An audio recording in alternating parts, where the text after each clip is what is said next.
Ayan, update lang po tayo mga kagulong sa Pasay 5-star terminal. Update lang po tayo dito.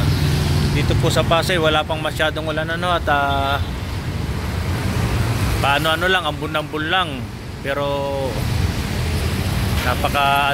napakaulap ng kalangitan.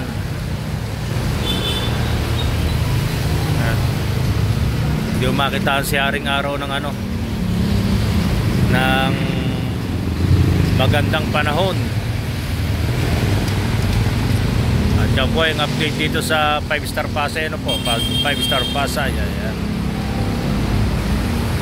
Silipin po natin yung mga bus na nakapila ngayon.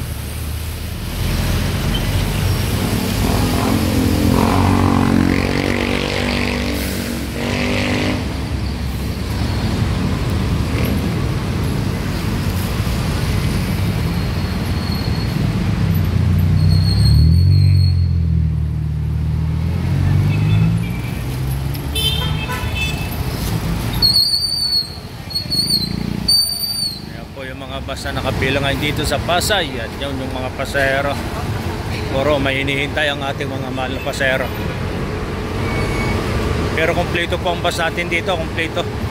Kabanatuan, Gapan pa lang wala po tayo. Kabanatuan, Gapan ang wala. Ayan.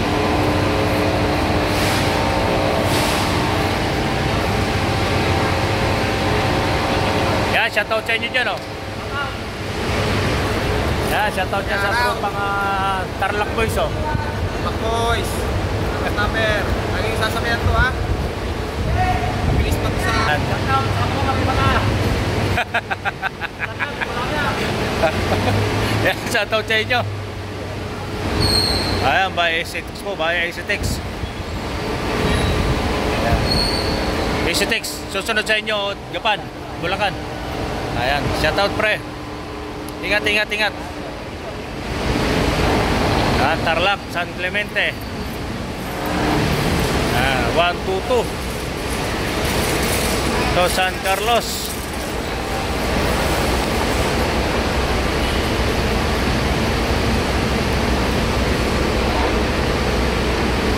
San Fabian. Ayan. Pangalauna po yan, pangalauna. Bulinaw. Yan, siyempre hindi mawawala si 88136.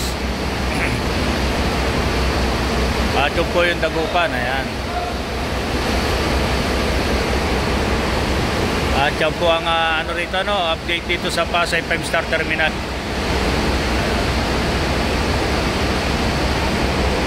Sige po mga kagulong, at update lang po tayo dito sa Pasay. Para po meron po kayong laging update dito sa Pasay 5-star terminal. At saka po yung panahon ngayon. Sige po, gagapay sa masayang paglalakbay. Biyahe ni kagulong 88136 5-star. May malasakit. Bye-bye. Magandang umaga po sa inyo lahat. Magandang tanghali. Bye-bye.